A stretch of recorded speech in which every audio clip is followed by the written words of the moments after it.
Are you having trouble with intermediate or even complex math problems at the high school, college, or university level? Then maybe it's time you check out the affordable online math tutoring service Galaxy Maths. Galaxy Maths offers top quality, experienced academic teachers helping you out with your math problems, whether it be in the classroom or even in quarantine. And it comes with available customer service as well as a free revision if you're not satisfied. I thank Galaxy Maths for sponsoring this video. Check them out. The link will be down below in the description.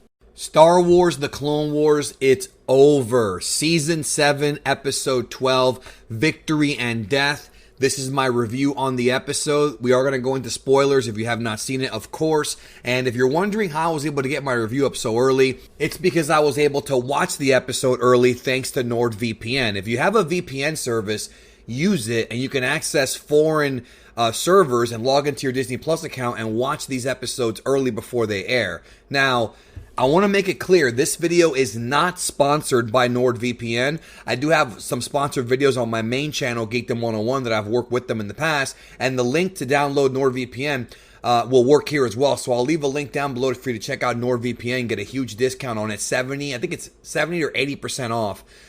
You can get it right now with my link down below.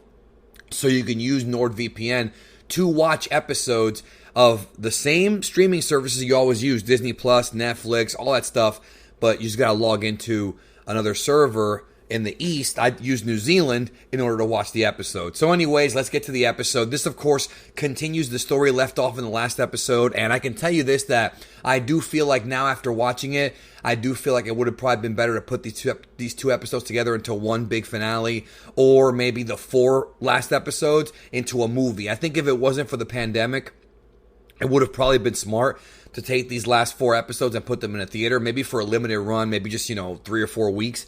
But I think it would have worked out, especially with like the big movie theater aesthetics and things like that, the big screen, the good sound. It would have really made everything more impactful. So this does kind of really tie in. So if you're going to watch these, it probably would be best when you're going to go rewatch them to just watch all 4 back to back because they do go together. Picks up where the last one left off, with Ahsoka Tano and Rex. He just got his chip removed, his inhibitor chip, and they're about to get blasted by stormtroopers. But, clone troopers. I'm sorry, stormtroopers aren't there yet. They're about to be, though, very soon, but they're not. So Order 66 did happen, and they were able to escape that. And this episode, the first sort of, I'd say, third of this episode, well, not really the third, it's really the whole episode, but the big focus of the episode is Ahsoka Tano and Rex trying to escape and survive Order 66. As, of course, Ahsoka being a Jedi and Rex being, I guess, a turncoat to the Empire. And then you have, of course, the newly formed Empire. Then you have, of course, Darth Maul and his attempt to escape. Now, it's interesting because, things take a very unique twist because Darth Maul, they have this kind of scene where they're both fighting through clone troopers and Ahsoka's trying to spare them, but Darth Maul does not care. And that should show you the difference between the light and the dark with those two characters. Really enjoyed that. But Maul I know I keep calling him Darth Maul. He hasn't been a Dark Lord of the Sith in a while, but he's still a dark side user, as you can see in this episode.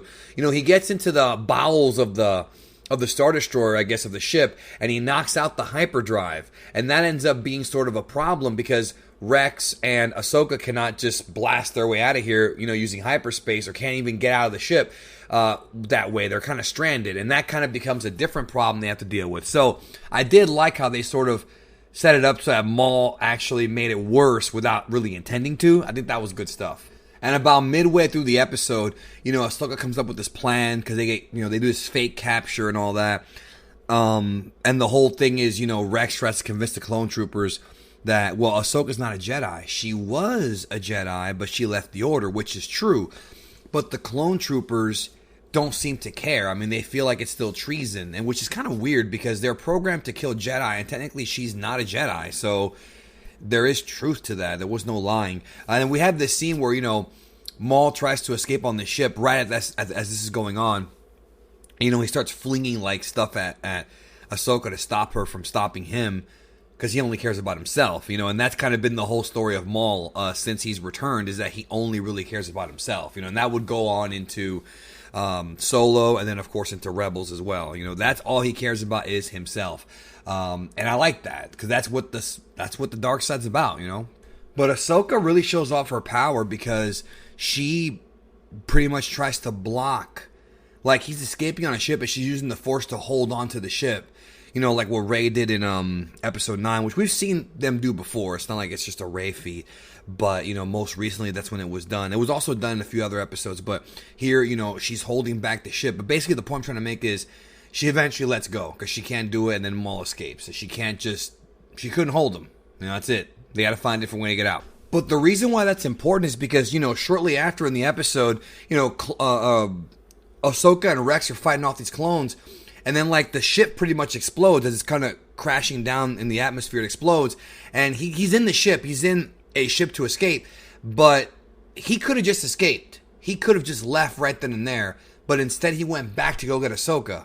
So even a clone that is programmed to be evil, essentially, with the inhibitor chip, still grew affection and grew, you know, a connection with Ahsoka enough to go back and save her over his own, you know, himself. And to me, that's a really important thing they're trying to say in this episode. You know, that, you know, the whole story of it doesn't matter where you come from. You make your own decisions, and you can't let the past shape who you are. You know, this guy was programmed to kill Jedi. The clone's sole purpose since being created was to become the army of the Empire, even though the Empire hadn't even been formed yet. And he went against that. He became a rebel right when the rebellion was kind of starting. You know what I mean? Right in the early days of all this. It's a very emotional finale because it's not so much about what happens, because obviously what happened in the Revenge of the Sith film with those characters is obviously more important than what happens here with Ahsoka, or at least more important in the grand scheme of the galaxy, you know? And it's one of those things where it's not what happened, more so how it happened, how it was portrayed, you know? The music, the editing here. There's a scene where Ahsoka's like at this sort of like clone trooper graveyard where you see the helmets on these sticks. Like, she's not happy. Like, I can only imagine what's going through her mind because, you know, most of the Jedi are now dead as of this point. You know, most of them have been killed off by the Order 66. And she's over here like still kind of honoring these clone troopers because, yeah, they did turn on her, but they serviced her and the other Jedi and the Republic for a very long time, even though they were never meant to be, you know, virtuous. And that's a really interesting, very, very interesting point here. You know, it actually made this whole Clone Wars show even more important. It kind of showed that it's not just about clones versus clones versus droids, which is what the movies kind of made it seem like. We had no emotional connection to these clones at all. None, if you watch just the original prequel trilogy, But if you watch this show, you have a stronger connection to them, and you know them better. So this Order 66 and this betrayal is a lot more tragic, and their eventual death, which they couldn't even control because of the chip, you know, it's a lot more impactful. And this was really, really well done. You know, and part of this epilogue, what ends up happening is she kind of drops one of her lightsabers, and then some time passes, and, you know, by this point, the stormtroopers have become the clone troopers have become stormtroopers, or at least some of them have. Of course, you know, the stormtroopers were recruited, but some were clones. And then we see Vader show up on the planet. This time it's snowing. It's not an ice planet to my knowledge, but it is snowing because the seasons changed. And it's pretty sad. He walks up, and then he sees the lightsaber, and like he picks it up, and he holds it. He looks up into the stars, and that's how the episode pretty much ends. That is the end of the Clone Wars series. We didn't see Anakin actually turn, but we obviously saw that in the movie. We heard Ahsoka Tano having her vision about it. And that's okay because we know what happens, but I hope that future generations who are watching it, you know, in somewhat in order or whatever, who watch this show, know that when we get to these last episodes, that it's during Revenge of the Sith and a little bit after, because we do see Vader, you know, Anakin in the Vader suit. Even though he's dark, he remembers Ahsoka. So that would, of course, lead us to what happens in Rebels Season 2, and, well, I mean, I actually reviewed Rebels Season 2 a long, long time ago, but I don't remember if it was on this channel or my other one, but I did review that season. And the Ahsoka Tano Vader stuff was definitely the best stuff of that season, in my opinion. So yeah, that brings Clone Wars to an end. And after 7 seasons, I'm happy that Filoni was able to put his vision into works. I still have a soft spot for the 2003 Clone Wars series too, because they showed different stuff than what this series showed. But overall, it's been a good ride, and it's always good to see good Star Wars, even if it was sad and depressing like this episode was. It was kind of a bummer, but that's how Revenge of the Sith is, I know it's going to sound weird, but even though I did enjoy this, I did kind of feel like I wanted more. I felt like they could have done more with it. I felt like they did leave some ideas on the table that they could have done. I can't criticize it for stuff they could have done and didn't do, because the story of this is supposed to be the story of the end of the Clone Wars from Ahsoka's perspective. I just wanted maybe a little bit more Palpatine, something a little bit, a little bit more, more connective tissue, but at the same time, I didn't want it to be forced. No pun intended. So it's one of those things where I feel a little bit bummed out. It's over, but I enjoyed this very much. At least these last few episodes.